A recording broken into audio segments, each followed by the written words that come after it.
Wrestling fans, are you ready? For the thousands in attendance and the millions watching around the world, let's get ready to rumble!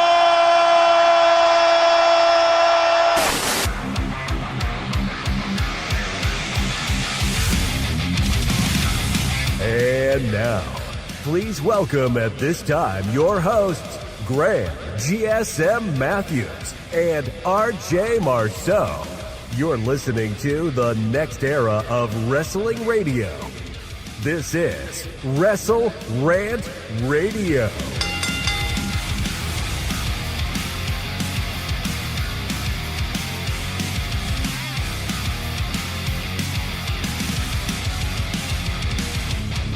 What is going on, guys? Welcome back to WrestleRant Radio here today for Thursday, September 25th, 2025. Coming off a wrestling-filled weekend with WrestlePalooza All Out and a whole lot of other news and notes that we're going to be getting to here today.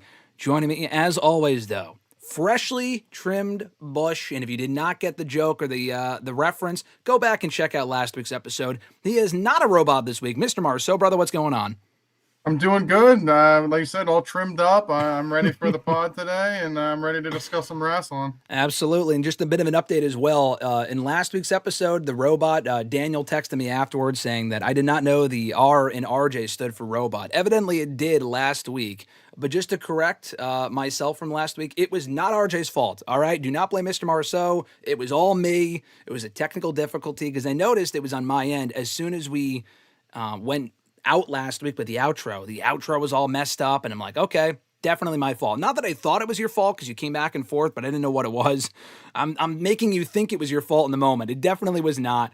We're back to good this week, so we should be rocking and rolling. Thanks to everyone joining us here in the chat. Great to see you all. Hope you guys are all doing well.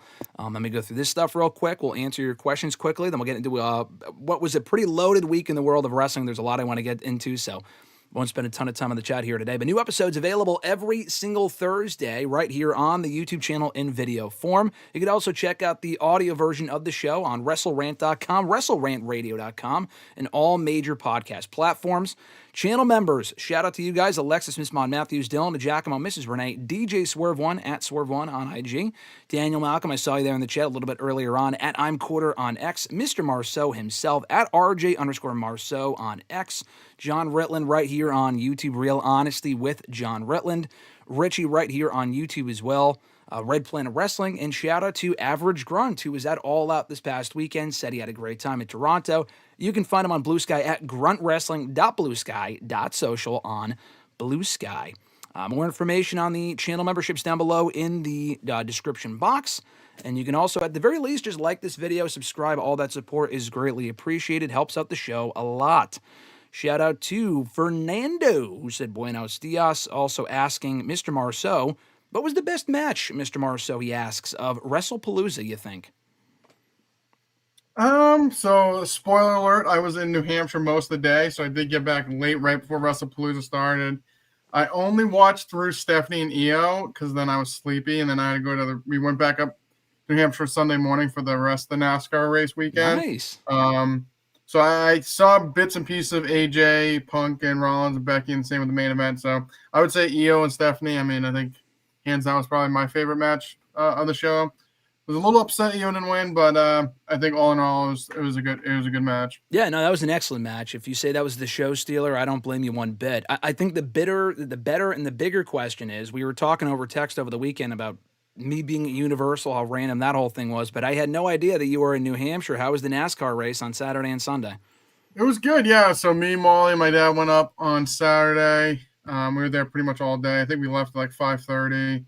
We got back at like right before WrestlePalooza. I think we got home right at like 6:37, and then we went back up the rest on Sunday and didn't get home till probably, I don't know, 8 o'clock on Sunday. So good, beautiful weather. I think it was like in the 40s during the morning, up like high 60s in the day. It was actually really nice. Hey, not a bad weekend weather-wise, especially today, at least here in Connecticut. It's raining like a banshee outside. I was say it's pouring out outside my windows. You can tell as well. It's a little dark over here. Should be better coming up on Friday through Sunday, though, which is good. Fernando also said, do we think WWE is going to continue counter-programming AEW with every single event, I guess is what he means, going forward?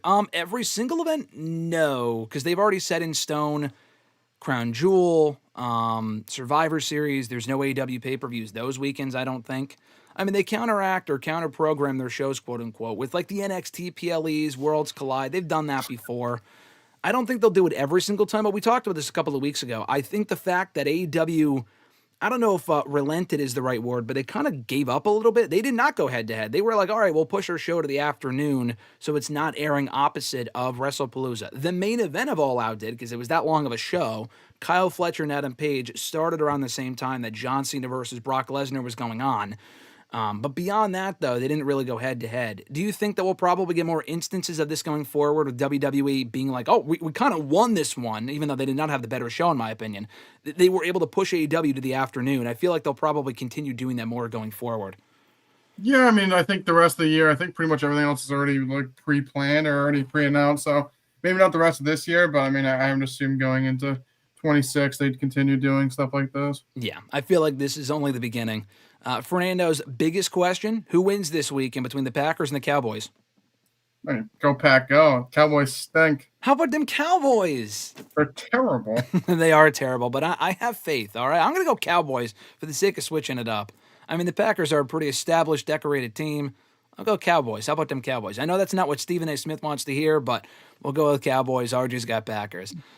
Maria, what's going on? Was it too soon for Asuka to turn on Io Sky? Should it have been saved for closer to Mania season? We'll talk about the Asuka stuff a little bit later on. I thought it was great. I know you love the Io Rhea team, the Rio team, not Rio. It's different. He's got the heart emoji up. Was it too soon, you think, for the heel turn? I don't think so. I thought it was perfect timing. I don't think so. I mean, I think it was kind of already teased that that's where we're going. So, I mean, I feel like they teased it a couple of weeks, and then we got the payoff on Raw. So, once Io didn't win the belt as well, I feel like that was coming, like you said, to get that match at Perth. So, I mean, I like it, and I kind of saw it coming. Yeah, no, I figured that was the perfect time to set up the tag match for Perth, like you said. Triple H has a tendency to drag things out for literal years, so I think the fact that we got this now and they didn't drag it on for 6 to 8 months is probably for the best. I think that was definitely for the best, and it benefits the story as well. Nathaniel, what's going on? Daniel, I see you. What's going on, guys? Nathaniel said, I hear a lot of people saying Cope is going back to face Cena, but I think his contract is up in October of 2026. Plus, he doesn't want to leave Beth and Christian. He got to AEW because of Christian. And they might win the tag titles, and his Mariners won the division yesterday. Just to, don't want to burst anyone's bubble, but I will. Cope is not going back to WWE. I watched the show last night. He told Christian, I don't know if I'm going to be back. I got to go tend to my wife, blah, blah, blah. They did not just reunite Christian for 2 fucking months, Edge and Christian, not even 2 months, like a month and a half, just for Edge to leave in 2 weeks from now and then go back to WWE for what? 1 match to face John Cena? I mean, 1 more Edge and Cena match would be great. First of all, they're a lot older. I don't know if it'd be that great, but it would be cool for nostalgia reasons. Edge is not going back to WWE for 1 fucking match. That would just be stupid. He's not ending his run there. He is with AEW, I think. To correct what people are believing, his contract is up in October of next year, not October this year. To my knowledge, he could be working, everyone, but I'm pretty sure that's not the case. So as soon as he said that, I saw people freaking out on the timeline. Oh, shit, Edge is coming back. We get the Cena match. Okay, and then after we get the Cena match, then what? Who's he working with again? The Judgment Day? Fucking Seth Rollins again? Like, no thanks. I think him ending his full-time career in AEW makes way more sense. Noob, what's going on? Daniel, member for 5 months, Daniel. I appreciate that. Daniel said, greetings, Grim, RJ, Jazz, and Kanye. I did call Jay-Z the other day, Jazz, by accident. That is my apologies. But if you're talking about Jazz, the women's wrestler, hey, listen, she's great too. She had great music, right? I love Jazz. Big fan. WrestleMania 18, loved it. How is she not in the WWE Hall of Fame yet? I feel like she just didn't have that long enough of a career. Like, I feel like if you missed her from like 2002, 2004, you would never even know who she was. Yeah, I guess so. I guess she's just not as big of a name as who they actually did induct to the Hall of Fame. Let me see. I forgot who it was. They announced that at WrestlePalooza. Let me just check my notes here for a second. It was it came in handy last week for the Tony Storm quote about the trimming your bushes, bitches. So going into the Hall of Fame, not Jazz. AJ Lee. No, not AJ Lee. Not AJ Lee. China Solo induct. Nope, not China. Not China either. Sable, she was a pretty big star in the Attitude Era. I think that's nope. It's not Sable either. No, going into the WWE Hall of Fame this year is the leader of the Women's Evolution, the one that started it all, Stephanie McMahon. Okay, she's the first inductee into the WWE Hall of Fame, class of 2026. And honestly, kidding aside, I think she is worthy of it, but the fact that she's the first inductee 8 months out is kind of crazy. Are you going to buy your tickets for Hall of Fame in Vegas just knowing that Stephanie's going to be inducted, RJ? Already booked, yeah. I got an early flight out just so I can get there. So You're not even going to Mania. You're just going to the Hall of No, Fame. I'm just going straight for the Hall of Fame, yeah. That great Stephanie rich, engaging speech. I can't wait for it. That was for an event. We'll talk about WrestlePalooza in a moment, but for an event that Triple H, and listen, I get it. This is what they do. They over-deliver hype. Like, that's what they do. They're great with the hype and getting people excited for shit. Surprise! There's going to be surprises. There's, blah, blah, blah. There really were no surprises on that show. Stephanie winning the title was a surprise, but I don't really think that's what he meant. When people hear surprise, they hear a return or debut or something shocking. There really wasn't anything shocking about WrestlePalooza aside from Stephanie being inducted or announced to be inducted into the WWE Hall of Fame. And I don't really know what's remotely shocking about that or all that interesting, but again, more power to him. It is what it is. Eric, what's going on? Eric said, here's my 2 cents about the Riho Gail Kim situation. Riho is incredibly talented, but I completely understand Gail's opinion, and Kenny really wants the woman who literally eliminated herself from a battle royal because that was embarrassing. Okay, you're talking about Gail Kim from when she left WWE in 2011. Just to weigh on this real quick, I don't know if you saw this, RJ, the whole fucking Gail Kim, Kenny Omega bullshit. Basically, Gail Kim had an issue with Riho facing Mercedes for the title, not thinking it was believable, which I think is honestly a pretty valid opinion. That I don't necessarily agree with because Mercedes is smaller, so I mean, it's not like a size issue. I don't really agree with it for that. Is Riho unbelievable in some of the people that she faces? Yes. Am I a Riho fan? No. Is she talented? Yes. But at the same time, she really didn't say anything that was all that unjustified. Her opinion is really not all that stupid. And then Kenny Omega tweeted something about it saying that, all these people saying this stuff just to get in the good graces of TKO. I don't think Gail Kim give two shits about saying anything positive about WWE. She's just expressing her opinion on Riho. And the AEW sickos came out of the woodworks to completely shit on Gail Kim and dispute her status as a legend, which I think she is, in my opinion. So, I don't know. I guess you didn't see that, but it was complete anarchy on the timeline this past week with all that nonsense. I did not. I didn't see. I'm a big fan of Gail Kim, obviously. I love Gail Kim. Loved their TNA match against Awesome Kong. WWE stint left a lot to be desired, but I think she had a great career in TNA. I trust her over anything Kenny Omega has to say about the women's division. He hires only his friends from Japan. That's what I think about that. There you go. I can't say I overly dispute that or disagree with that. Do we think Naomi beats Stephanie for the title? No, Naomi's back no time soon, unless you're keeping the belt on Stephanie for a year. Do you think Naomi beats Stephanie for the championship? I don't think so. I mean, it wouldn't surprise me if Stephanie held the belt for a long time. I mean, a year seems a lot longer, especially now we're in September. So like you'd be going through WrestleMania, SummerSlam with her not losing the belt. But no, I mean, I think she'll hold the belt for a while, but I don't think when she does lose, it'll be back to Naomi. Yeah, I could see Naomi getting the belt back at some point when she comes back, but I don't think it's going to be anytime soon. I mean, she just announced her pregnancy, but Stephanie, I could see her losing the belt to like a Rhea Ripley first before Naomi, maybe like a WrestleMania or something like that. But, time will tell. Eric saying, if it comes out to be true, I hope Masha spends the rest of her life in prison. So that's in reference to what came out this past week. Again, like a very busy week in wrestling. I didn't really have this stuff even in the notes because it wasn't like there's really not much to discuss and it's an ongoing situation. But there was a situation this past week with Masha Slamovich, former TNA Knockouts world champion, where she was involved, according to there's a lot of evidence too that was put out there, with a wrestler named Akira, who's in MLW. He's been in other promotions as well. She was involved in mostly the aggressor in a domestic, abuse relationship, and it seemed like she was mostly at fault in that situation, saying some pretty not great stuff. I don't think she'd go to jail for anything, Eric, for what she had did or was accused of saying or whatever, or she literally did say in the texts. But it's not a great situation. I think there is an ongoing internal investigation right now from TNA. She will not be a part of the NXT TNA Invasion going on right now. And I think she's already been pulled from the pay-per-view tomorrow night, the event that TNA has going on, their Victory Road show. She was supposed to face Ash by Elegance for the TNA Knockouts title. That is not happening now. Do I think she gets replaced tomorrow? Probably, but I think they could just do the show without the match and nothing will really change because Indy Hartwell already has the next shot coming up at Bound for Glory. So I don't really think they have to replace her. I think they could just move on. I'm not even saying Masha is done in TNA, but it's not looking good right now based on the stuff that's coming out. She did put out a statement about it on Twitter for anyone interested in her side of the story. Go Seahawks. W Jazz, Daniel said. We already talked about the Gail Kim thing. Becky Lynch's next opponent obviously has to be AJ Lee. I feel like that would make the most sense. We'll get into it with WrestlePalooza in just one moment. But first, we talk about this every year, Mr. Marceau. I got to get your 2 cents.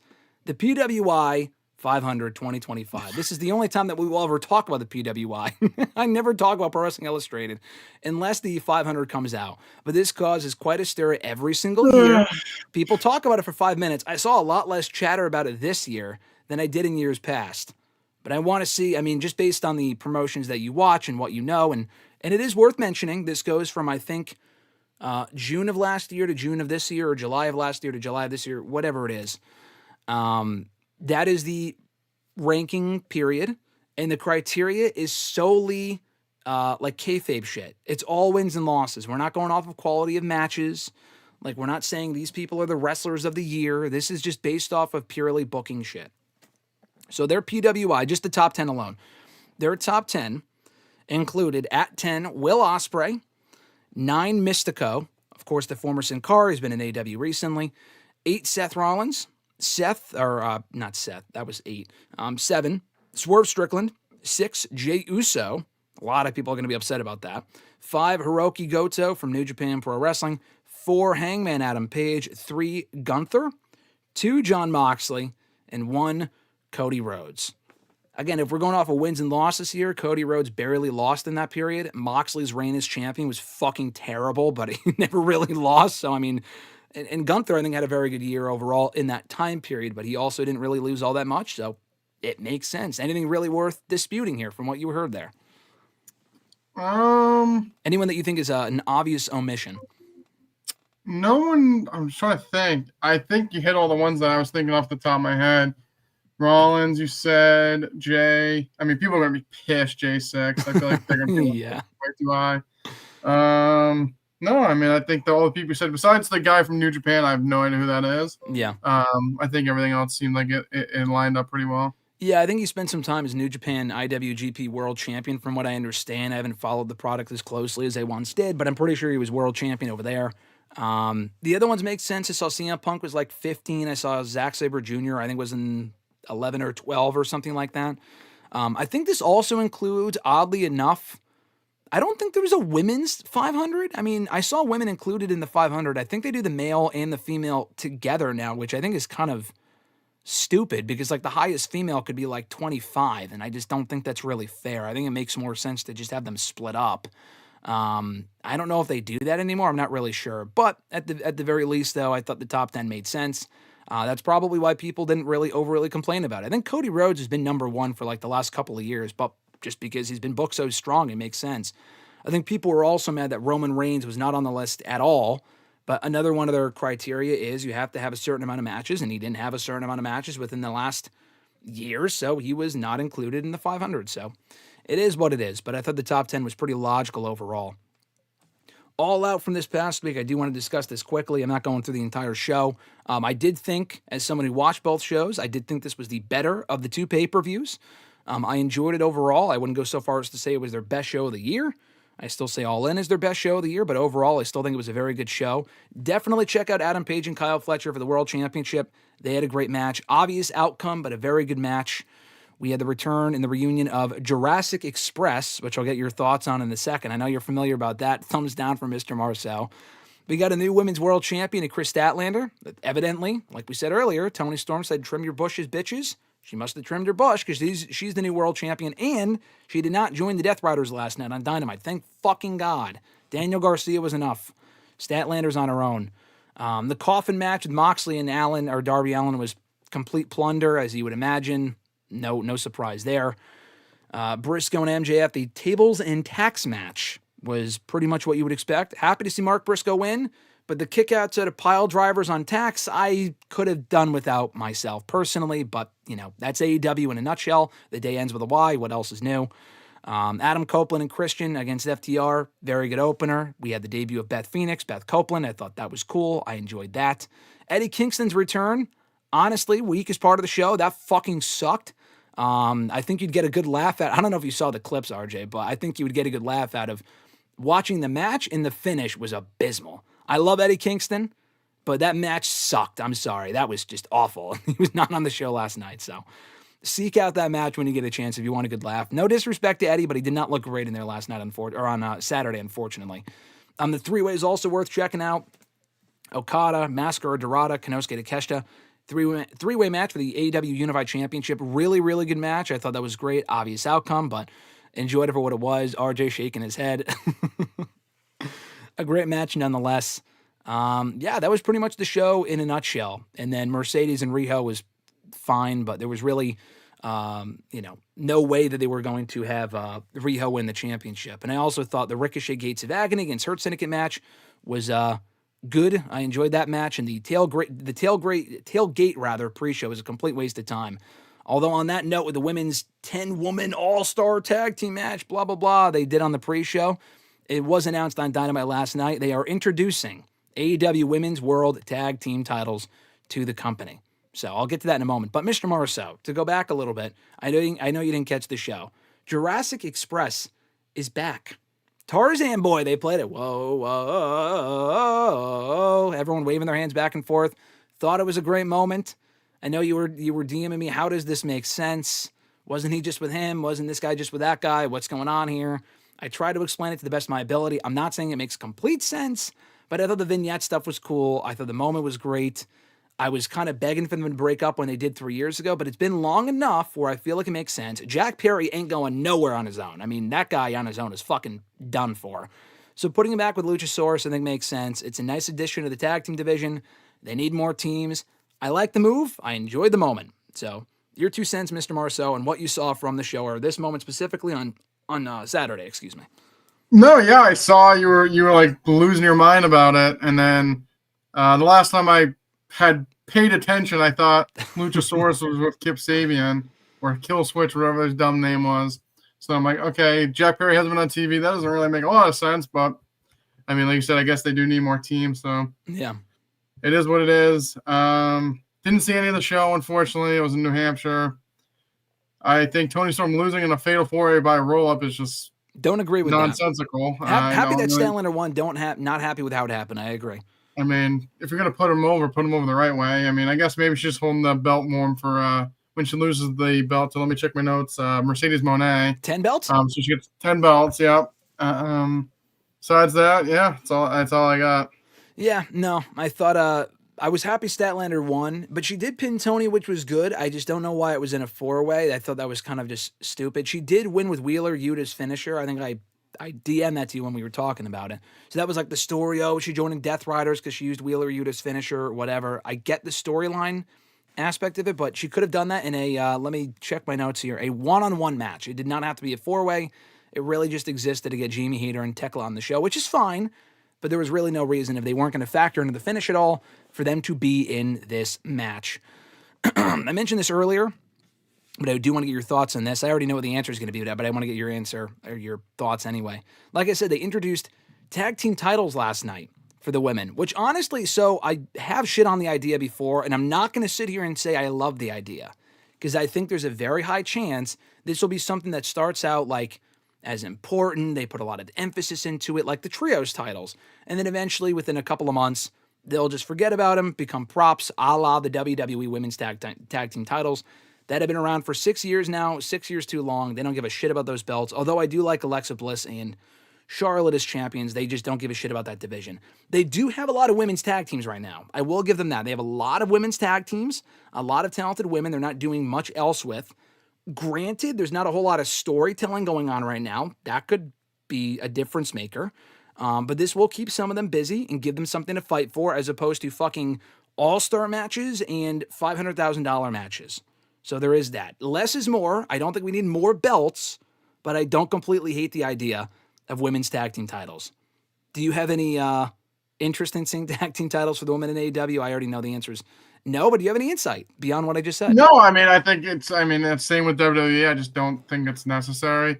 Like you said, instead of just doing these matches that mean nothing, like you said, like the All-Star Classic and the $100,000 out of Tony's bank account.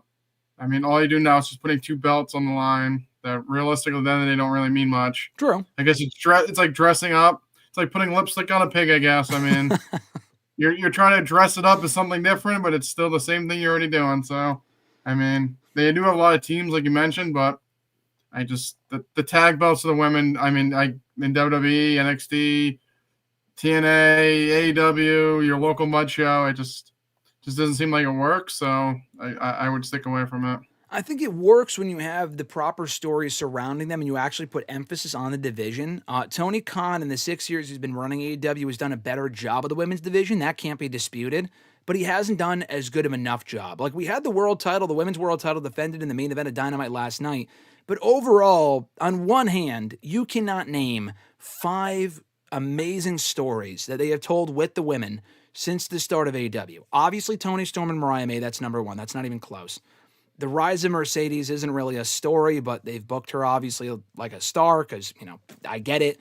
Britt Baker and Thunder Rosa was great for as long as that lasted years ago in the early years of AEW. But beyond that, how many women's stories, women's feuds really stand out? Not many. That's kind Nightmare of Collective. Oh, God. Yeah. Oh, Outcasts. Outcast. Remember the Outcast? That was short-lived. There's plenty of them. I mean, we can go through the fucking archive of AEW and pull out all these random women's factions and teams and stories that went nowhere, stories that were teased. They were doing, Statlander and Willow were having a great feud, and then Statlander went back to being a babyface. She dumped Stokely out of nowhere, went back to being a babyface, teased teaming up with Willow again for 9 months, mind you, and then they just forgot about it, and they haven't interacted in like a month. Complete waste of fucking time, but anyway. I think that they actually put effort into these titles, they could work. I'm not holding my breath because WWE has not, and Tony Khan certainly is not either. Daniel said earlier, he said, come on, RJ, you didn't pop for the return of Tarzan? Boy, it's a great song. It's a great song. Jack Perry's a piece of shit. I don't care about him. I don't really care about Jack Perry on his own at this point. I'm not going to tell you that I do. Was I clamoring for the return? The lizard can't wrestle either, so who cares? Well, I like Luchasaurus more. Definitely. I said to you, and I still think that Jack Perry has potential, but to be fair, they have tried with him in the last couple of years. He was his own worst enemy with the CM Punk stuff. And then the Elite shit that he did with them was not good. He was fucking boring. So I think just putting him back with a dinosaur is probably for the best at this point. And as far as, speaking of which, Jurassic Express reuniting, Daniel also said, I mean, it didn't make much sense for Jay to reunite with Roman and Jimmy after everything that happened, but we went with it. I mean, he's not wrong.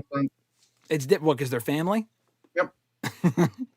Family fights all the time. Ask Dominic Toretto. He'll tell you the same thing. Mm-hmm. WrestlePalooza on Saturday. Not as strong of a show. I saw. First of all, I saw that ESPN gave the show a C, which isn't completely, unjustified. It certainly is it makes sense. I would probably give the show a C or C+. It wasn't a terrible show. And also, the people that make those grades and whatnot are not the people that that had ESPN buy WWE to be on the service. These are just regular people like a me or a you that work for the website that are just fucking grading the shows. It really isn't that big of a deal. And I'm glad they're actually being honest about the show and they're not saying, oh, this was amazing. This was such a great debut. Like, they're being held accountable and they're like, hey, this show is not all that great, all that Triple H cracked it up to be, but it was perfectly fine. Had some good moments, like we talked about before. Stephanie and Io, thought that was a great match. Easily the best match in the entire show. But I also really enjoyed the mixed tag team match. Went a little long, about 30 minutes. It was in its entirety, but still a very good match. AJ Lee and Punk beating Becky and Rollins. The main event was solid, a bit uneventful because nothing really happened. I think people were expecting like an Orton interference or a new champion, and that just wasn't going to happen. The Usos in the Vision, fine match with LA Knight serving as the special guest referee. And then the opener, Brock Lesnar beating John Cena in a matter of minutes. Complete destruction. That got a lot of people upset. Before we get to that and some of the other aspects of this show, RJ mimicking the tears there, what were your overall impressions, Mr. Marceau, of WrestlePalooza on Saturday? I mean, I thought it was like you said, a C plus B minus show. I mean, I wouldn't say it was the greatest show they've ever had, but I also don't think it was one of the worst. I think also a lot of people, like you said, they hyped it up, probably overhyped it a little bit, like all the surprises. I think that kind of got in people's mind, like, hey, like maybe Drew's gonna win the belt, like Cody and Drew's in the main event. Oh, you know what's gonna happen? He's in the main event. He's gonna win. And guess what? He didn't. So I think that also didn't help. That I think people were like really excited for this surprise, and they didn't get it, unfortunately. But all in all, I thought overall it was a solid show. Yeah, no, I thought it was a solid show. I think Triple H more than anyone. For some reason, your video had frozen. I could check back up on that in a second. It's still frozen. I can still hear you. For some reason, the video's like frozen. But no, I thought it was a solid show. Triple H is the king of hyping things up and saying, "Oh, this is a new era, blah blah blah. Like we're gonna have new this, new that, all this other shit," and then nothing really changes. That's kind of like what this was. I thought they did, they had some highlights, which I mentioned that, some low points, some big points, and I thought it was good for what it was, but they just have to do a better job in the future of not completely overhyping things to be the next big thing. Oh, this show is going to be amazing, all these surprises. And then you got fucking, what's his name? You have Triple H out there saying that Stephanie McMahon is joining the Hall of Fame, and that's their biggest surprise of the night. So they have to do a better job of that. But that being said, though, talking about Brock and Cena, what did you expect from this match exactly, Mr. Marceau? Because there's a lot of people upset. I wasn't necessarily upset. I was just more like, okay, the fuck was that? I was looking forward to more from the match, and I'll give my thoughts in a second. But what did you really expect from the match, and were you disappointed, or were you satisfied with what we got with Brock basically squashing Cena in a matter of minutes on the show?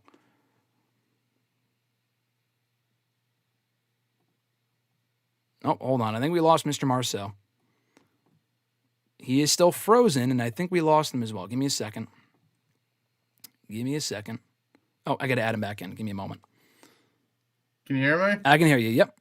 All right, perfect. Yeah, so, I mean, this is what I expected. I think, if anything, he kind of, like, dragged it a little bit longer. So all the people complaining, it's Cena's retirement tour. How could they do this to him? Yeah. If the guy's leaving in December and Brock's going to still be here, why would he lose to Brock? Or why would Cena beat Brock? If Brock's going to be around and he's kind of in their plans, he'll probably go on to WrestleMania and wrestle, why would they just randomly have Cena beat him? If anything, you have Brock kill him, which he did, and then, I mean, obviously we're getting Cena and AJ now, but I think that would open the door to, like, maybe, like, Cena took him too lightly. He's kind of like, oh, I'm happy on my retirement tour, and maybe, like, get him more motivating, do a rematch against Brock. Clearly we're not getting that, but that was my first initial thought, like, oh, maybe we'll get Cena reinvigorated again. But my only one nitpick was, like, it kind of, like, dragged on, like, 17 F5s. Like, just beat him in 2 minutes and move on. Like, I feel like they kind of, like, played with their food a little bit by the end, but, I mean, I think it was exactly what I expected it was going to be. Well, it's close to what I expected it to be, and I'm not necessarily saying I was disappointed by it. I guess I kind of am, but I'm just saying that with the match itself, that I just feel like it could have been more competitive. I mean, I'm not even necessarily disagreeing with you about Brock winning. I mean, I wanted Cena to win, just because the whole circumstances around the Brock return, it's just been a fucking mess in SummerSlam. But it doesn't really bother me that he won. We said that last week. I didn't really want Brock to win, but I figured he would win. It's the fashion in which he won. I mean, was it not evident to you that they tried to replicate the formula from SummerSlam 2014 by having Brock dominate Cena for a matter of minutes? Cena got in a couple of offensive moves. He hit like 5 AAs and whatever.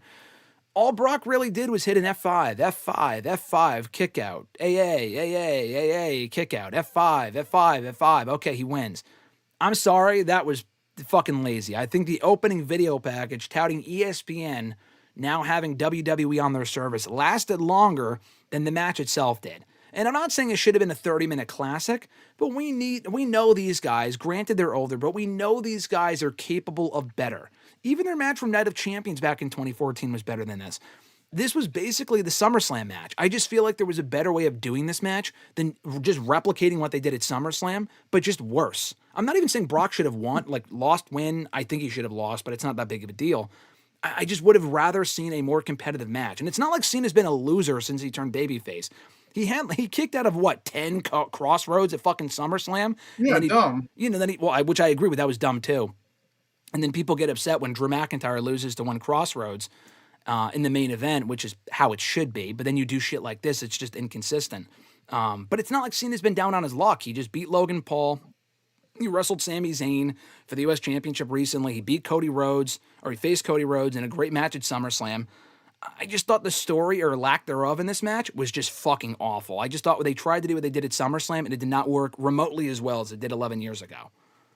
Yeah, I mean, like you said, I also think people probably expected a little bit more of an actual contest. Like you said, it was kind of finisher fest, nothing really there. I mean, good for Brock. I mean, looks like he must not be in the same wellness policy as Andrade was, but I mean, holy smokes, he's clearly on the juice. He looked like he was chiseled on a marble. The guy's like over 50 years old at this point. So, like you said, I wouldn't say like I'm not like you said. I think match wise, they definitely could have a better match. Like you said, it was finisher, just kind of just stale match. But like you said, I guess the outcome. I feel like more people are more mad about the outcome. Which, I mean, at the end of the day, I think we both picked Brock. So yeah. Yeah. No, the outcome, I mean, listen, if people don't like Brock and they didn't want him to win, I get why people would say that. That's not necessarily like why the match I thought was garbage. I thought it was garbage because they tried to do what they did at SummerSlam, where Cena has to rally back and get that win back. I know you mentioned that before. I think that'd be fucking stupid. I just feel like that'd be a waste of a Cena match. He only has a few appearances left. We now know who he's facing at Crown Jewel, which we'll get to. But to even do a rematch, I mean, we don't know what to believe, because now we're getting Cena and AJ, and we were told a month ago, oh, we're never going to do that match, but we're getting it now.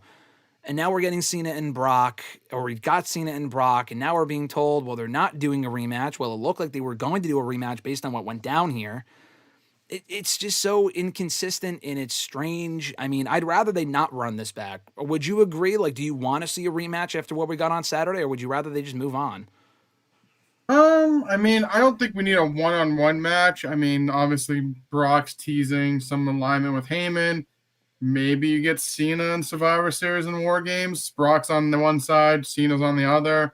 Cena can kind of get, like, I don't know if comeuppance is the right word, but, like, he kind of gets hit over on Brock maybe in that match or whatever. But, yeah, one-on-one, I don't think I need to see it again. I'd be completely fine with that. I was thinking about that too. I think we have our War Games match this year. Please do not put the fucking MFTs in War Games. I just feel like the Vision stuff would make way more sense. You could put Brock on Team Vision, not in the Vision, but on Team Vision. And that's how you get Cena and Brock one more time, but not necessarily one more singles match between the two. That would just be an absolute waste. I'm sorry. That would just be a waste of one more Cena appearance. I have no interest in Cena. I didn't really have much interest in seeing the match to begin with. But they build it up so much. Oh, it's on the fucking poster for the pay-per-view, and then it goes 8 minutes, and it's largely just finishers. It's like, I guess to your point, what did we really expect? I mean, has Brock really worked all that hard for the last number of years? There's been some great matches in the last 10 years with Brock Lesnar, but a lot of the matches he's been involved in dating back to like 2016. This is not a new revelation. Like, this has been happening for a while now. It's just laziness. Like, this is just fucking lazy. I don't know if it's the company or Brock or a combination of both. I'm probably going to go with a combination of both. It's just what it is. And what it also kind of does, it's not even like the Cena thing. Oh, he beat Cena on his retirement tour. Who cares? Cena winning or losing at this point doesn't really matter. My top takeaway here was, like, the question is, oh, Brock beat Cena decisively. What's next for him? I'm going to be honest, I don't really care. Like, you can get some fresh matches with him and Gunther or Jacob Fatu. Those matches could be fun. But if it's going to be more of the same of what we got here and then maybe Brock beating those people, I just have no fucking interest. I think we already talked about this when Brock came back at SummerSlam. But, like, what more can you really do with the guy beyond going for the championship again, which we've seen a million times, and I have zero interest in that as well. Do you have any real interest in whatever Brock does next, whatever that could be? I mean, like you said, it kind of really depends on what you do with him. Like you said, if he's working with younger guys and maybe putting them over, I don't mind it. But like you said, if he's going for the main championship, for me, that ship's kind of sailed. I mean, I don't really need to see Brock as WWE or world champion anytime soon. So, I mean, if he's working with Gunther, Jacob, Ratu, who you named, and losing to them, I don't mind it. But, I mean, Brock champion again, no thank you. Oh, no, definitely not. Brock is any sort of champion in this company I have no interest in seeing. But even those matches, like, they're fresh matches that I do want to see. Like, Brock and Gunther is a dream match for a lot of people.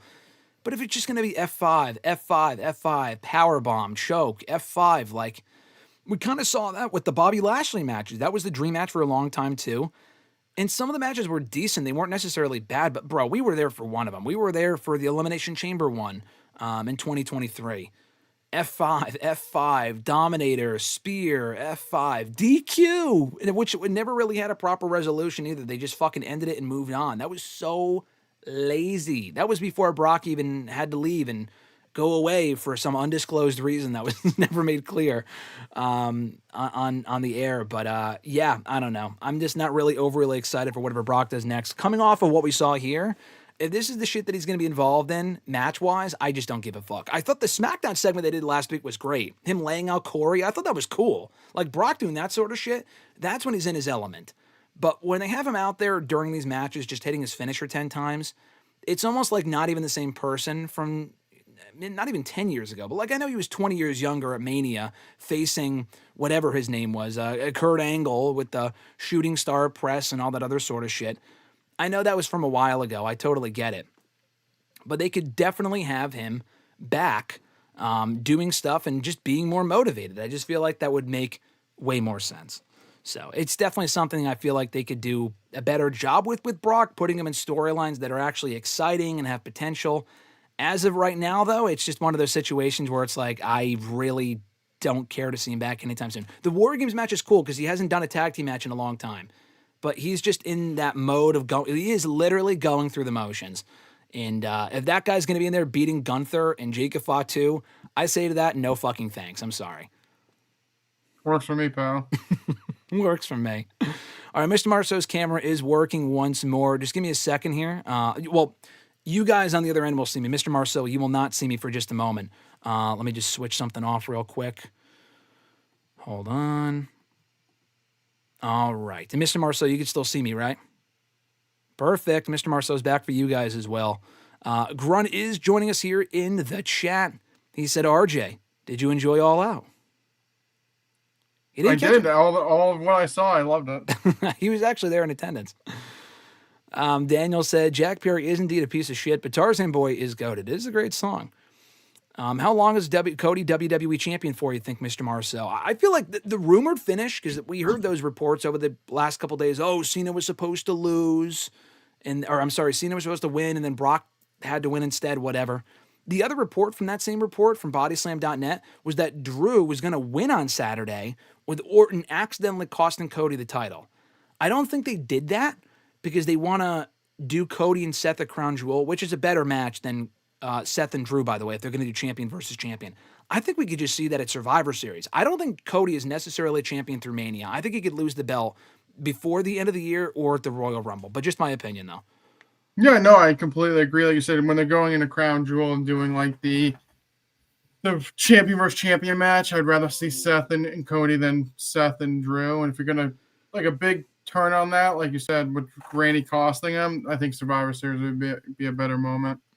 Grunt, I'll go back to your question about Warner Brothers in just a little bit, but while we're on the topic of Crown Jewel, I do want to get this out of the way. So I mentioned that's probably why they didn't want to put the belt on Drew this past weekend, was because they wanted to do that champion versus champion match of Cody versus Seth and have it be, a sexier match. We haven't seen that in a few years, whatever. We talked about this last year, so I won't go on about this for too long. These champion and champion matches. Don't start crying. I'm gonna cry. Who gives a shit? They got the fucking belt, the ring. Who cares? There's nothing on the line. There's no reason for us. I mean, they have the rights. They have the. Bring back the pay-per-view at that point.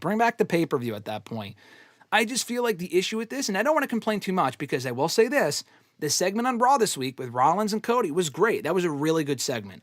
I think the build of the match can be really good. I don't really know how you build a Stephanie versus Tiffany or Tiffany versus what might it end up being if you get your wish on SmackDown, Jade Cargill might be walking out of SmackDown this week, the new WWE Women's Champion. So it might be Jade Cargill and Stephanie at Crown Jewel. I know you said Jade was not looking good in that Tiffany match, but I think she might walk out the new champion on Friday. I hope not. But that being said, though, these champion and champion matches, they put everything on pause for like a month or two. Not 2 months. It's like a month. It's a couple of weeks. Really, it's like none of this even really matters because as soon as Crown Jewel is over, you will not see that belt again. You will not see the ring again until next year. I just hate the concept because these matches don't mean anything. They will be good matches. But if they want good matches, I'll just go watch the other company because they do that a lot better than WWE does. Just my opinion. I just don't care. Like, do you have any interest in seeing these matches at all? Or like, what's your 2 cents on them? I mean, I'll watch. I'm not, I mean, like you said, there's nothing really on the line, but I mean, I'm still going to watch. I'm still going to watch, and I think the match will be great. I think both matches will be really good. I just wish we had better, like, there is a story there with Cody and Seth. I wish they had explored that, though, over one of the championships, as opposed to just like Cody and Gunther last year, for example. We will get that again at some point. But they blew through their first match in a Crown Jewel champion versus champion match for no real reason. And then Cody won clean, and then it's like, okay, now what? And then they just moved back on to what they were doing already. I don't know. This was one of the things I didn't really care about. I guess my thing is you're saying that, like, there's nothing on the line. Okay, what's the difference between having a good match, even there's a title line when you know there's no chance the other person's winning? I'd rather have Cody and Drew for the belt again and continue that feud over this match where you know neither guy's winning the championship. Like, there's no championship on the line. But, like, when's it versus Cody versus, like you said, we don't think Drew, I don't know. I think Drew can win. That's like saying, oh, I'd rather have Cody versus Jay for the belt, even though we know that Jay has 0 chance to win the belt, than do Cody versus Seth because there's no belt on the line. Like, who cares? At least there's something physically on the line, though. There's but nothing. You know they're not winning, so who cares? Like, why does it matter? There's something on the line. There's a better story to tell. There's nothing to gain here from winning these matches. At least with Jay, like the story could be that he wants the championship back, that he hasn't. You know, he's not going to win. We don't know. Drew could definitely beat Cody if they win that. Yes, you do know that. It's no different than at All Out. We knew that Kyle Fletcher wasn't going to win. Correct. They had a great match. They hit 1,000 moves. Whee! Who gives a fuck? But at the end of the day, we knew Hangman was going to win. So who cares? That's a different issue. That's an issue of they didn't have anyone ready for Hangman at all. I mean, it was better Fletcher than Wardlow. We talked about that. I mean, Tony Khan disputed that was going to happen. But at least with at least with Wardlow, there's a chance he may win. Highly unlikely, but I mean, there was no chance Wardlow was going to win. He's going to win the belt. I know, but I'd rather have something like that where the title's on the line as opposed to a match where if Kyle Fletcher, I mean, I don't know. I just prefer matches with titles on the line in the main event. There is the Crown Jewel title in the ring. Throw it in the trash. The last thing we need is more fucking belts. It's the last thing we need. But hey, you know what? I will say this. Did you pray? Did you get on your knees and thank Triple H today? Because he made Cena and AJ Styles happen. If you read Twitter, Cena put it out there. I want to face AJ Styles. No. He didn't say that. He said, # Cena versus AJ. Thoughts? ? Thoughts? Like Cena ever fucking tweets that. Thoughts? AJ was like, yeah, I'm down for it. And then Triple H, babyface, saving the day after he got shit on over the weekend. Triple H saving the day because he didn't have to do a press conference anymore. He doesn't have to answer to anything. So he just swoops in and says, hey guys, you want the match? I'll make the match official. Cena, AJ, Crown Jewel. So you can thank Triple H for making that match happen. And the dirt sheets told me today that this match was always the plan. That Cena using the Styles Clash a couple of months ago was planting the seeds for this match. Or it was actually not even a couple months ago. It was literally a fucking month ago at Clash in Paris. That was planting the seeds for this match. Cena hitting the 12 other finishers, hitting the spear, edge of spear. That's not leading to anything. That was, though. Cena saying, oh, I'm not going to face AJ during this run. That was intentional. And then AJ going out there 2 weeks ago and saying, oh, I hate authority. They have something against me, blah, blah, blah. That was part of the story, too. It all makes sense now. Except it doesn't. That shit makes no fucking sense. I got to call a spade here. I'm glad we're getting the match. I'm very happy about it. But I can't tell from your rant that you're happy that you're having this match. You got to call it both ways. I'm happy we're getting the match. I'm very thrilled about that. The way they set this up is just dumb as fuck, and it makes me think. And I know Cena's not advertised for Raw. I get it. The way they set it up on Twitter, okay, whatever, dude. Not that big of a deal. This, to me, makes Triple H... They didn't have Nick Aldis make the match official. They didn't have fucking Adam Pearce make the match official. It had to be Triple H. Like, if it was just that easy to make a match official, then why aren't people hashtagging Cena versus Punk one more time, or Cena versus Dominic is rumored and stuff like that? It just... The setup here is just so lazy, and it's just so apparent to me they did this to make Triple H look like the almighty hero for making this match happen, coming off the PR nightmare that they had over the weekend with the whole Cena Brock thing and people blaming Triple H. Oh, they fumbled Cena's last year. I mean, to a degree, they kind of did with a heel turn, which kind of sucked, but they didn't completely ruin it. Like, people saying, it's funny how the internet works. Cena beats Cody in a great match at SummerSlam. Cena's redeemed. Cena's retirement run is redeemed. We're back on track, baby. He's doing well. He faces Logan. Ugh. They're wasting one of his last matches on Logan. What a waste. They have a great match. I love the match. It was great. They redeemed them. Cena's back on the right track. Cena Lesnar happens. Match was terrible. They're ruining Cena. Like, pick a fucking lane, people. Like, come on. You gotta change your mind every week. He's gonna have a match with AJ, and they're gonna be like, well, they redeemed him. The retirement run, greatest of all time. We got him and Cody. He's going to lose in War Games, and then he's a piece of shit again. Oh, yeah, he's going to lose in War Games. Oh, how could you do this to Cena? I mean, come on. Let's focus our anger here. Like, again, going back to the Cena Brock thing real quickly, to your point, I agree. People upset that, oh, Brock won. Who cares? Who gives a shit? What does it matter? No, it did not matter. The outcome did not matter. It doesn't matter at this point. The match I had an issue with. I said that. But the outcome doesn't matter. Just because you don't like Brock, I get it. You can poo-poo on that. But let's not say Triple H is a friggin' Nazi for that. I mean, people are out saying the weirdest, bizarre shit, saying Triple H should die because of having Cena lose to Brock Lesnar.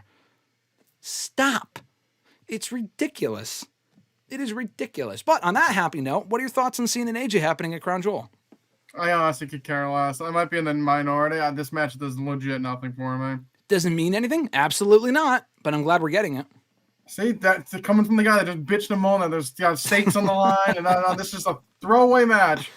Like, who cares? I mean, like I said, it'll probably be a good match, but I don't really care. I mean, none of Cena's matches going into this final few months mean anything. I mean, the guy could just have random matches, and it's you know, as long as they pick his opponents wisely, I'm okay with that. I've said that since the retirement tour started. Picked the opponent, so I mean, I'm glad that's what happened.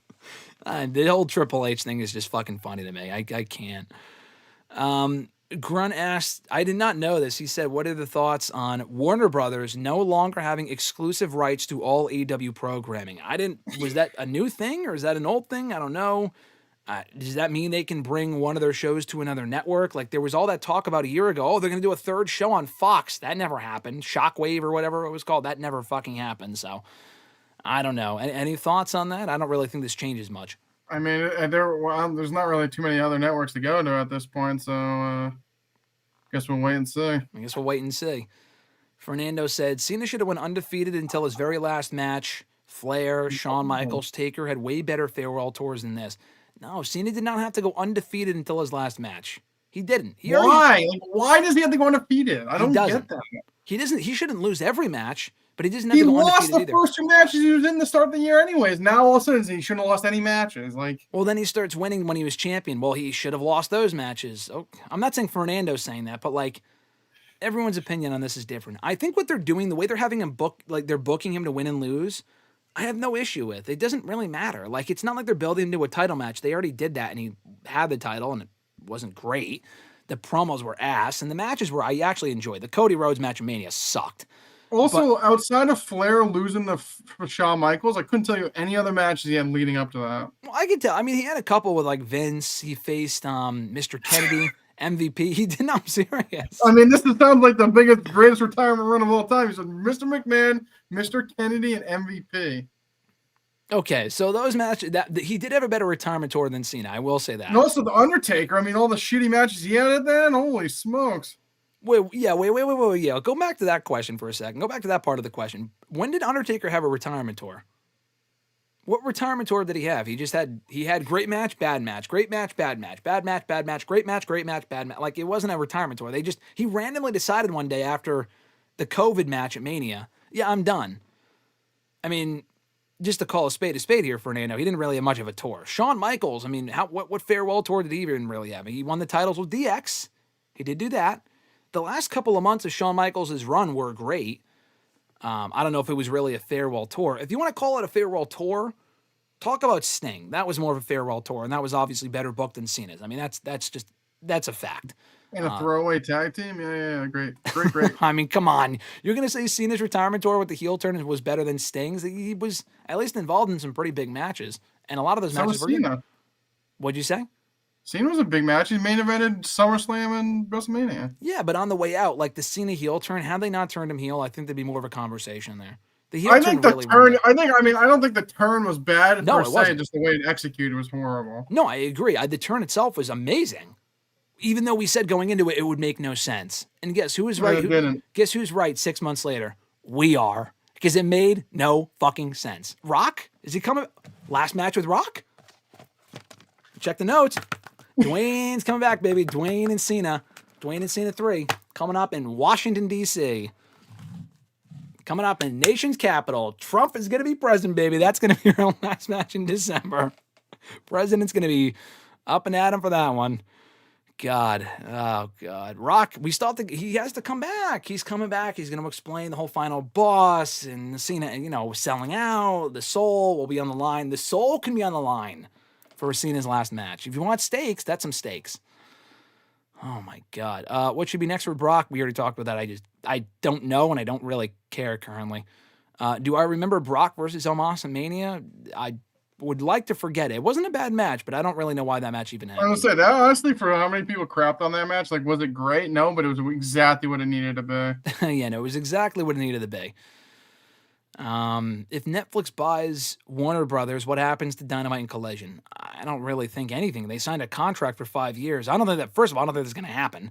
And second of all, I mean, their next media deal, they might be fucked, but I think for now, I think they're good until. There's contracts in place. I don't think there's really much you can do. No, I don't think it works. Like, I mean, I saw like Paramount might buy Warner Brothers, so I don't know. It seems like they're shopping. I did see the Paramount thing. That would make more sense. Yeah.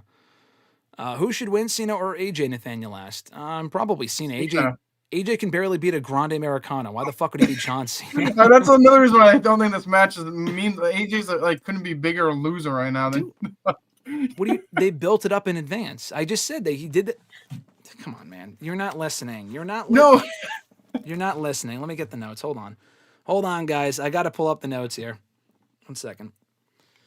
The dirt sheets said themselves that Cena hitting the Styles Clash in the match with Logan. Did you not know that was planned? How could they do a retirement tour without doing Cena versus Styles? Even though, let me also check. It was also reported that match wasn't happening, but now it is. Now when he did the Styles Clash, he was clearly planting the seeds, obviously. And then when let me see here for a second.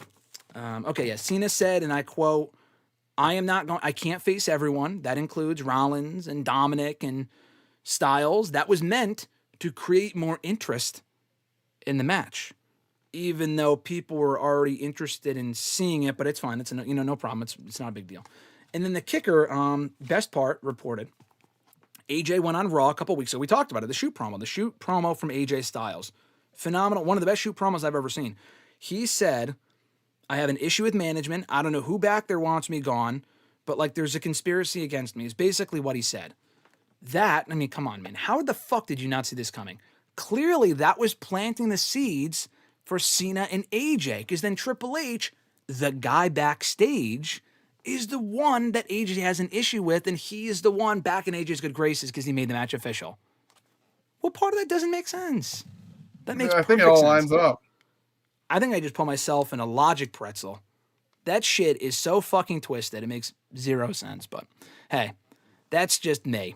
Who cares about logic, right? Who gives a shit? AJ versus Triple H was part of the plan all along. Yeah, if you ask WWE, they'll tell you. That's what they'll tell you. I just feel like some of these dirt sheets, newsletters, whatever, like, I'm not saying that they're wrong, but I feel like sometimes they'll just report, like if WWE tells them, yeah, this was the plan the entire time, you fucking idiots, and then they report them, people are like, oh, obviously, like maybe it wasn't. When you say all along, what do you mean, 2 weeks ago? Like, this was not the plan a month ago. I can almost guarantee you of that. Stop. Just stop. So Placated was in the stream the other day when we were on hashtag. He asked a very fucked up question, okay? This is funny, but he wants to ask you as well, okay? He said, I'll ask RJ too now. Aside from Owen Hart, who do you think has had the biggest fall from grace? I mean, honestly, besides him, I think you got to go Vince, right? It's got to be. Oh, yeah. I was thinking wrestlers. I was thinking, yeah, that's a great answer. I was thinking Vince McMahon. That's an easy question. Easy question. If we're talking figuratively, for sure. Literally, we'll stick with Owen Hart, but figuratively, for sure, Vince McMahon, obviously. It has to be Vince. He was chairman, CEO, biggest wrestling company of all time. Now he's unemployed. Yeah, exactly. No, it's got to be Vince McMahon. Great answer. I did not think of that when we were talking about it the other day. Let's see. HBK matches with Batista and Undertaker in 2010 were great. I have no recollection of Shawn Michaels facing Batista at all in 2010. And that must have been a fucking superstars match. I don't remember that. Obviously, Shawn's matches with Taker. We remember that. But come on. The build was great. Should The Rock gain his normal size back before returning to the ring? That's assuming he'll even return to the ring, Fernando. So that's if he even comes back. The guy's going to get... It's part of the plan, so yeah. It's in the plans, the final boss. Come on, guys. Obviously, they're doing Cena and AJ. You guys are fucking stupid. Come on. I can't read my notes without my reporter glasses, like Daniel said. Clearly, come on. They're doing Cena and AJ. They're not doing Cena and Brock. I don't know why the fuck you thought they would based on that post-match angle where clearly they were setting up a rematch. They're not doing a rematch. I don't know why you would think that. Instead, Cena and Rock. That's obviously happening. The final boss. Do you think, honestly, this company that pays off every story, do you think they would honestly set up the final boss and Cena selling his soul to never go back to it? Come on, man. How dense are you? How dense are all of you? Clearly, Triple H will pay this off. Don't remember this rant in 3 months when they don't. I got my trusty notebook, and all right, my notes. You got to bring your notebook. You got all your quotes in your notebook. All the quotes in my notebook. I bring receipts, okay? I bring fucking receipts here to the show. Hogan had the biggest fall from grace. Oh, yeah, I would. Yeah, Hogan's definitely up there. I would agree with RJ, though, with Vince McMahon. Going from thinking he was untouchable to then getting ousted, basically, from his own company. So I would have to agree on that. Last couple things here before we head on out of here. Asuka heel turn on Io Sky. How good was this? Great angle. We kind of brushed upon it a little bit earlier on, but I thought Raw was good, by the way. I thought the opening segment was strong. I said that earlier with Seth and Cody. This was a really good way to close the show. Rhea and Asuka, very good match, great match, probably one of their, if not their best match ever together. And they had a Mania match years ago, so that's kind of saying something. And then they finally do the angle where Kairi's kind of like reluctantly having to side with Asuka and attack Rhea, and she does the mist, and Rhea looks like a friggin' Smurf. And then they have Io come out, and she's like, come on. We can't, like, they've been teasing tension for weeks. Thankfully, not months, because months would be a little excessive. But they have done this story long enough where it's not long enough where it's not interesting. They've done it long enough where I think they really hit the nail on the head as far as when they pulled the trigger on this. Triple H is the one that said to do it on Raw, that's why. All hail, baby. All hail Triple H. He knows what he's talking about, long-term booking. But in all seriousness, I thought this was a great angle. Clearly sets up the tag team match for Crown Jewel that I know you're looking forward to, as am I, with the Kabuki Warriors taking on Rio, not Riho, but Rio, that being Rhea Ripley and Io Sky. So give it to me, Mr. Marceau. What were your 2 cents on what we saw close out Raw on Monday night? Like I said, I think it was once Io lost to Stephanie, I feel like this was exactly what we were getting for her at Perth. They said the mist on Rhea looked amazing. It's probably one of the best mists I've seen probably ever. I mean, she was covered head to toe in the blue mist and was selling it well. Io coming down, like what the hell is going on? Like you said, Asuka attacking her. Kairi's still very reluctant. I mean, going for the elbow took her like 30 years to do it, but we got there. And no, Rio is what I think the team alone is great. Maybe a little tag title run, maybe. Sorry, Charlotte, Alexa Bliss, maybe. Who knows? Okay. But no, I think Rhea and Io have seemingly great chemistry. I mean, Rhea can't beat Io. We'll just push that to the side. But no, I liked it. Like you said, I thought it was a great way to end Raw. No, I thought it was a great way to end Raw. I think it prolongs the story. It would have been very easy to go back to Rhea and Io, one-on-one. And I said earlier, I thought Io was winning back the belt, the vacant title when Naomi had to vacate it. I thought Io getting the belt back would make the most sense because it was too soon for Stephanie, which I stand by. I do not change my mind on that. I'm very happy that Stephanie won the belt. It was a great moment. She had her dad there. She's still having her English improve. Like, she's still kind of new with that whole thing. She cut a promo on Raw this week. But I thought Io would win the belt. You could still do the tag match with Io as champion, but you kind of can't because we're doing the whole champion versus champion thing to go back to that garbage that I'm still not a fan of. But doesn't matter because she's not champion anyway, and they're doing the tag team match.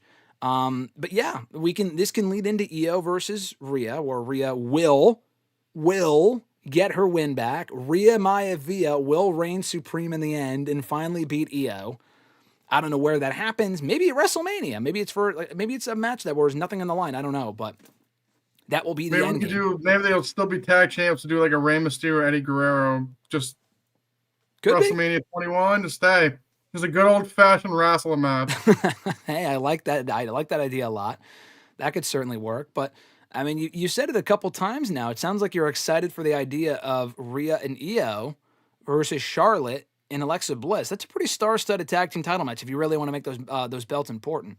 No, I'm lapping that up. I'm excited. No, I think that could definitely work. You have the Kabuki Warriors back in the mix now as heels for the first time in I think since in about a year and a half when they were in Damage Control. But I think what we're neglecting to mention here, the bigger picture, I like what you're talking about. I like all of that.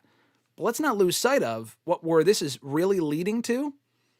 Asuka versus Io Sky one-on-one. Now, they did do the match on SmackDown a few years ago when Io was champion. It was a great match. Main event of SmackDown. People probably forget about that. It was a very good match. But now we can get a formal feud between Asuka and Io. Guess what? And I said this as a positive thing, no, not sarcastically. Nothing on the line. Like a women's story, just a flat-out women's story with nothing on the line. You also have Lyra and Bayley going on right now. The Judgment Day's doing their thing. Liv Morgan will be back at some point. Raw's women's division is fucking cooking SmackDowns. Like, it's not even close. Like, Tiffany and Jade and Nia all trading who cares? I mean, who gives a shit? I mean, that shit means it's just stupid. On Raw, there's at least 3 or 4 different stories I'm actually invested in, but I think this is easily the best of the bunch with Asuka and Io and all the different stories you could tell there with Rhea being involved, like you said, and the inevitable one-on-one match. That is what I'm looking forward to, probably more than anything, to be honest with you. No, yeah, I think that's, like you said, hopefully you get that. I mean, we'll see what happens. Nothing on the line. Like I said, I think that's important to have feuds without nothing on the line. Like you also mentioned, Lyra and Bayley were kind of getting that as well. So, yeah, no, I think, like you said, Raw's division's cooking. SmackDown's leaving a lot to be desired. I mean, outside of Tiffany, Nia, and Jade, I mean, Bianca, I thought she was coming back. Still haven't seen her. Not sure exactly what they're doing with her. So, I guess we'll wait and see. But no, Raw's been doing really well.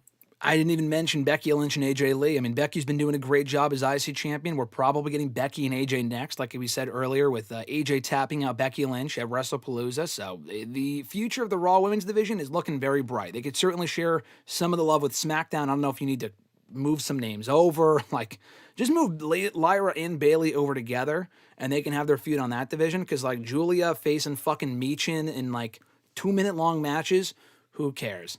I don't know about anyone else. I personally do not give a single shit about Kiana James. That whole shit, I think, is fucking garbage.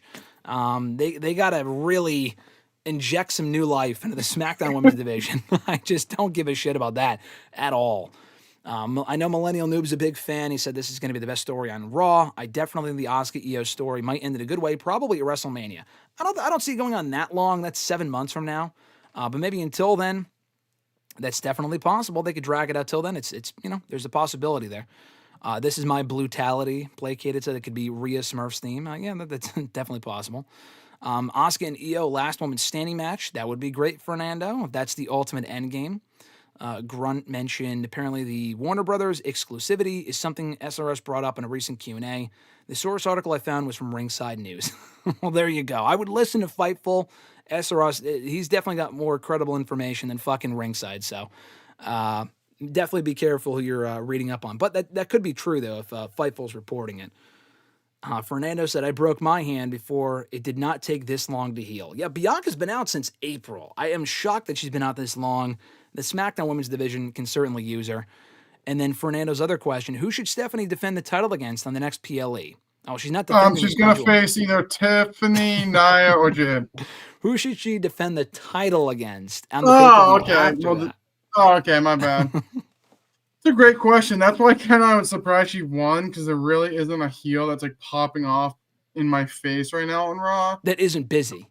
That isn't busy. You have Becky. I mean, you have realistically, Asuka. I mean, going into Survivor Series, we'll have to get the obligatory women's War Games, so she'll probably be in that. So maybe she's not defending there.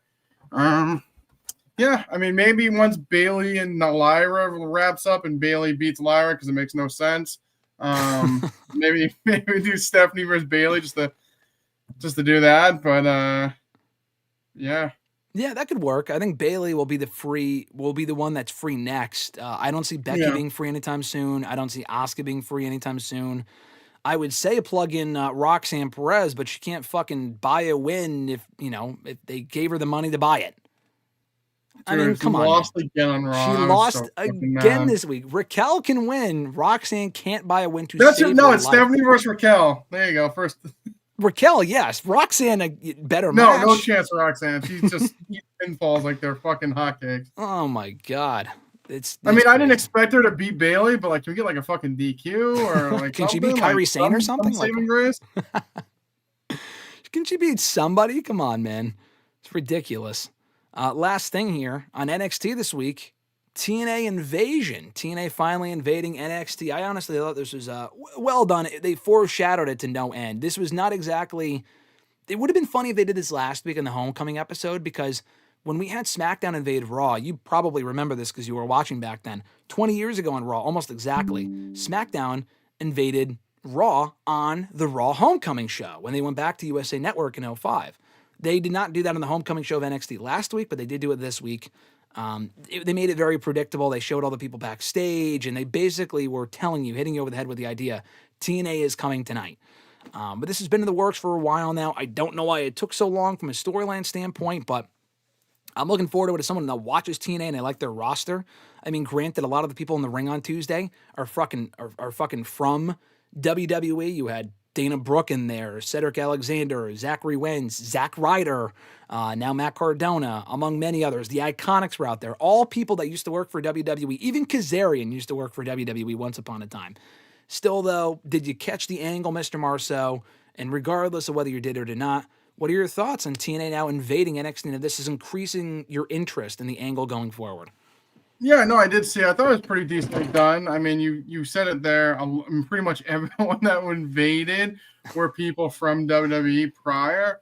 So I mean, I guess like in a thought, I guess it's better than the invasion that from WCW. I think they have bigger names. I guess you'd say. I mean, yeah, it's only NXT, so I mean, it's only NXT, but no, I mean, I think it's interesting. I mean, I think NXT's been doing well. I mean, a lot of the show is around the women because their women division's very loaded. So I think hopefully this invasion will help the men's division. We discussed this prior to Heatwave. I feel like the men's division's kind of like spinning its wheels. They don't really have a ton of men outside of Oba, Ricky Saints. Ethan Page is good, but after them, it's kind of like Javon Evans is great. But after those four guys, there really isn't much left in the till. Yeah. So maybe this I mean, Trick Williams, but he's been doing more TNA stuff. But no, I think it's good. He said the women, they already have so much going on. I don't really feel like you need to really get them involved in this. I agree. I feel like just kind of muddying TV time, but I think overall it's pretty good. I think the top takeaway here, like you said, is getting more men involved on the NXT side. Because like you said, Javon's great. I like Ethan Page a lot. But the No Mercy, for those that forgot, for anyone that gives a shit, is coming up on Saturday, which I honestly totally forgot about until they mentioned it on the show on Tuesday. We won't do full-on predictions, but half of the matches are men's matches. Half of the matches are women's matches. We haven't really talked about this. They are bringing the speed titles to NXT, which who could possibly give a shit? As RJ raises his hand. They're doing Sol Ruca versus Lainey Reed for the women's speed title, while Sol Ruca is also the North American champion for the women, and she's not defending that belt. Why? What is the point of this? Just do it for the North American belt. Who gives a shit about the fucking speed matches and the speed title? Who gives a shit? Aside from Mr. Marceau, evidently. Who cares? But like we're getting Javon Evans and Josh Briggs. Cool. Like we could see that on NXT. So yeah, they really need a shot in the arm as far as the men's division goes. Maybe TNA has a presence at the show coming up this weekend. We'll see. But most importantly though, do you see Obafemi beating Ricky Starks to retain the NXT championship, or does Ricky Saints take the title on Saturday? It's a good question. I just feel like Oba, He's been champion I'm for a gonna long say time. Oba's going to retain. Okay. I have Oba retaining too. Ricky taking the title would be great. I don't see it happening. Who will not be part of this invasion, and I have two last questions on this front. Who will not be part of this invasion? Jazmyn Nyx, worth noting here. We talked to this before we went live here, but she is gone from WWE. We actually saw her before anyone else. We saw her the day that she got hired by WWE at the Nashville SummerSlam tryout in 2022. The video of said interview is here on the channel if you want to look it up. Her name was not Jazmyn Nyx. I think it was like Jade Gentile or something like that. Yep, right? that's her name. That's her Christian birth name. Yeah. Yeah, I think it might be still her TikTok name. Maybe not. I don't know. But yeah, that was her name, and we talked to her at the time, and she seemed like she had potential. She's got a great look, obviously. She's not like amazing in the ring, but she was a fine fit and Fatal Influence. It was reported this week, and she outright confirmed that they offered her a new contract. She said no, and she wants to explore other opportunities. So that was her choice. They didn't fire her. Maybe she wanted more money. It probably wasn't a lot of money, but like we said before we went live here, first of all, we don't know numbers, but it's NXT. Like, they're not on the road. They're not paying for their own travel. I think a lot of the main roster talent, they get paid a lot of money. But I think a lot of that comes down to they're paying for a lot of their travel. I mean, they're also not doing as many house shows as they once did, like you said earlier. But, the fact they don't pay them a lot, should they pay them more for all the money that TKO is making? Yes. At the end of the day, though, it's developmental, one thing. And two, they may not see her at a certain level. Like, they offered her a certain amount for 3 years. Quite honestly, they probably would have fired her before those 3 years were up. I just don't see her making the main roster. I don't see them calling up Fatal Influence in the main roster either. I could see definitely Fallon Henley. JC Jane's been down there. She's like fucking Billy Madison in like the first grade in Billy Madison, where he was sitting there with all like the fifth graders and shit. That's basically Jason Jade. She's been in NXT since like for 2 presidential terms now, like 3 different presidential terms. That's how long she's been in NXT. I don't see them getting called up as a group, so I don't really see her departure being a big deal for Jazmyn Nyx, but it is worth noting because she has been on the show quite a bit as part of Fatal Influence. Yeah, no, I just think that the guys that like seeing attractive women are probably the most upset about this. Like I said, I think she has a great look. I mean, she's a good-looking woman, and a lot of people like that in NXT. I think her in-ring skills were decent at best. I think that's probably being a little kind there. Mm-hmm. She said that, financially, the deal wasn't what she was looking for. She has other opportunities. She said no OnlyFans, so if that's the case, good for her. I'm fine with that. I think, this was a good opportunity to kind of get in the mainstream, get her name out there. Obviously, I think she was playing soccer in Iceland when we talked to her, so She was kind of getting out of, like, she's playing a little pro soccer, Iceland, not sure if that's really going to get you that far. Use this opportunity, now bigger name, obviously. I'm assuming go maybe some acting, modeling, I would assume. So good for her to use her time in WWE to kind of get her name up. But she also mentioned in that video, I wrote this one down, she's 27 years old, and she's had 4 knee surgeries. 4 knee surgeries, yeah. Is basically Rey Mysterio Jr. at this point, but she has maybe 10% of his wrestling ability, and that's being also very kind. Also concussion, broken nose, very injury prone. So I like Jazmyn Nyx. Nice. They split amicably, and good luck in her future endeavors. Yeah, listen, it's not that big of a deal of a departure. I could understand why she chose to go elsewhere. You mentioned the 4 knee surgeries. I forgot about that. It could certainly be a worse situation for her. If she finds those other opportunities, more power to her, like I said. Maybe she'll come back to wrestling. I highly doubt it, that she develop a passion for it and want to go work in the bingo halls and GCW and, MLW and shit. Maybe so. Do I see that happening? Probably not. Can she go back to soccer? She probably is too old for that now. I don't know. Like you said, she was in Iceland when we talked to her. Probably not. I don't know. But I guess we'll find out soon what her future holds, because I think she said earlier on Instagram or whatever that today's her last day. So she is definitely done with NXT starting now. Yes, Mr. Marceau's audio went back to robot version for some reason. I don't know, but I won't even attempt to fix it because we're literally about to end. I just have one question for you because if I go back to fix it and I close the thing, it's going to fuck up the whole video and shit. But we're almost done here, so it doesn't even matter. So sorry, guys. You're going to have to deal with Robot RJ for just a couple minutes. Yeah, this is Graham's fault, not mine. No, like I said earlier at the start of the stream, this is all my fault. It's definitely something on my end. But at least it lasted for a full hour plus today before it broke. if there was any era of TNA, Mr. Marceau, that you would want to see invade WWE or NXT, whatever. Like, I know the roster now is good, but like at a time that you were really watching TNA and it had the most star power, like we're talking 08 or 2010, 2012. Is there a certain year or an era of TNA with the talent they had there at that point that you would like to have seen invade WWE? I mean, it would be right before Bischoff and Hogan took over. I feel like they were doing really well. I couldn't tell you what year it was. Yeah, like 09, yeah. Yeah, like 09, 08 territory. I mean, I feel like that's why Bischoff and Hogan buddings. I mean, they did have that great talent roster. They had a lot of good guys. So I'd probably say that, I mean, the women's division was pretty decent. Kill Kim, obviously. But the men's was also really good. Angle, Styles, Rude, James Storm, Abyss. I mean, go down the line, they were pretty loaded then, so I would definitely say that time. I'm surprised you didn't say the Hogan and Bischoff era, so we can get Hogan in. Nash, Hall, fucking Brian Knobbs, Nasty, no thank you. Yeah, Orlando Jordan with his caution tape. Val Venus, back in WWE in 2010. Yeah, no fucking thanks. Oh, Grunt saying, no, it's Triple H's fault for being so cheap with the parts for Mr. Robot Marceau. Yes, Mr. Robot Marceau, Paul Levesque is funding the parts.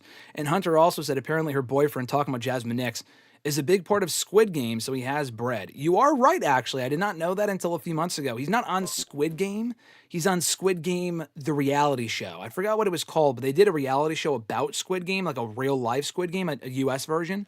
And his name, he called himself, I watched the show, so I remembered his character on the show when I found out who he was. He called himself, I think he was number 432. So he called himself 432, I'm the one. And he was like the most fucking obnoxious character in the entire show. He also sounds like, from what I understand, a piece of shit. He did a couple lives where he was making fun of disabled kids. Just a lot of problematic stuff for Jazmyn Nyx. So she might have some other issues to deal with if she's still with that guy. But yeah, that is all I will say on that. This has been great, guys. Thank you so much for tuning in live, as always. We will get Mr. RJ Robot Marceau fixed for next week. We got to oil him up a little bit. But like I said, can't emphasize enough. It's all my fault. Trim your bush and lube me up. Trim your bush and lube me up. Exactly. Per Tony Storm, she said, and let me check the notes one more time. I have it written down. Get your notebook for next week, by the way. She said, trim your bushes, bitches. We're about to go all out. Keep that in mind. Always remember that, folks. Make sure to trim your bush. In addition to checking out new episodes of the show every single Thursday here on the YouTube channel, as well as on WrestleRant.com, WrestleRantRadio.com, and all major podcast platforms. Shout out to the channel members, Alexis, Miss Maud Matthews, Dylan LaGiacomo, Mrs. Renee, DJ Swerve1, at Swerve1 on IG, Daniel Malcolm, at I'm Quarter on X, RJ Marceau himself, at RJ_Marceau on X, John Ritland, Real Honesty with John Ritland on YouTube, Richie right here on YouTube as well, Red Planet Wrestling on YouTube, and Average Grunt at gruntwrestling.bluesky.social. On Blue Sky, he actually told me earlier, I think in the week, that he shared some photos from All Out, at which he had a great time, on his Blue Sky. So check him out on... Well, I gotta go to Blue Sky. Gotta go to Blue Sky. Blue Sky, I mean... What's on Twitter? Jesus Christ. Well, he does have both. He's not like someone else. Okay, so post it on Twitter so that I only go to Blue Sky. We'll see. Grunt, if you want to share the photos with Mr. Marceau, he's not going to Blue Sky. Make sure you can send him the photos on the Twitter machine so we can check out the photos there. Make sure to like this video. We would appreciate it, and subscribe to the channel as well. We will be back here next Thursday with another all-new episode of WrestleRant Radio, discussing all the latest in the world of wrestling. All right, folks, have an awesome one for RJ Robot Mr. Marceau. I'm Graham GSM Matthews. We will catch your ass down the road. Peace.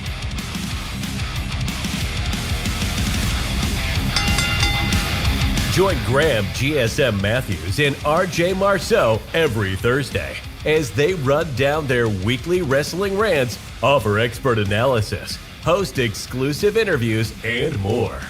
Subscribe today on all your favorite podcast platforms and never miss an episode of WrestleRant Radio.